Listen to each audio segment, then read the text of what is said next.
ہمیں کہتا ہے یا ایھا الذین آمنو، یا ایھا الذین آمنو، اے ایمان والو. ہمیں یہ شرف بخش اللہ تعالیٰ نے، اے ایمان والو، اے ایمان والو. تو اللہ تعالیٰ نے ہمیں یہ شرف بخشا، ہم پر دین مکمل کیا، ہمیں کامل اکمل رسول دیا، حضرت محمد صلی اللہ علیہ وسلم کو. میرے بھائیو، اللہ تعالیٰ نے اس مہینے میں بھیج کر قیامت تک کے لیے محفوظ کیا. آپ کی تعلیمات زندہ، آپ کی صفات زندہ، آپ کا قرآن زندہ. پہلے نبیوں پر کتابیں آئیں، وہ آسمانی کتابیں تھیں، اللہ کا کلام نہ تھا. یہ فرق ہے قرآن میں اور پہلی کتابوں کا فرق ہے، بہت خوبصورت فرق ہے. ان تورات آسمانی کتاب ہے، اللہ کا کلام نہیں ہے. زبور آسمانی کتاب ہے، اللہ کا کلام نہیں ہے. انجیل آسمانی کتاب ہے، اللہ کا کلام نہیں ہے.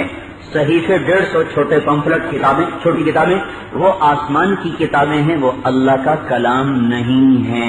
تورات آسمانی کتاب ہے، اللہ کا کلام نہیں ہے. زبور آسمانی کتاب ہے، اللہ کا کلام نہیں ہے.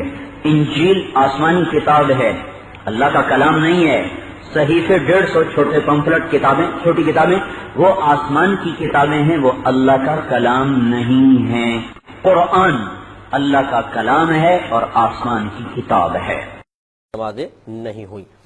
ایک یہ کہتے ہیں کہ بہن نے کوشچن کیا کہ کوئی یہ کہتا ہے کہ توریت، زبور، انجیل آسمانی کتابیں تو ہیں لیکن اللہ تبارک و تعالیٰ کا کلام نہیں، کیا اس کی یہ بات درست ہے؟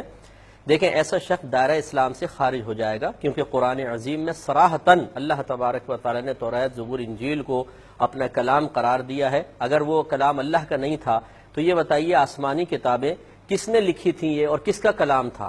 یقینی سی بات ہے کسی نے کسی کا کلام تو ہوگا نا. ان آسمانی کتابوں میں کچھ نہ کچھ تو لکھا ہوگا، جو لکھا ہے وہ کلام ہے. تو کیا اللہ تبارک و تعالیٰ اس بات کا محتاج تھا کہ کسی اور مخلوق کا یا کسی اور خالق کا کلام لکھا ہوا وہ اپنے نبیوں تک پہنچائے؟ تو جہالت کسی بات ہے. ایسا شخص دائرہ اسلام سے خارج ہے، اسے اللہ کی بارگاہ میں توبہ کرنی ہوگی. اگر اعلانیہ یہ جملہ کہا تھا تو اعلانیہ توبہ کرنی ہوگی. تجدید ایمان اور تجدید نکاح اس پر لازم ہے.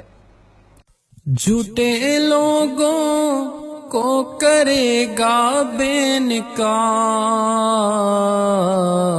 نام سے آیا ہے جیسے expose,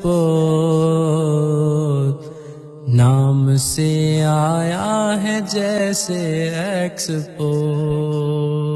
Expose, the name of reality.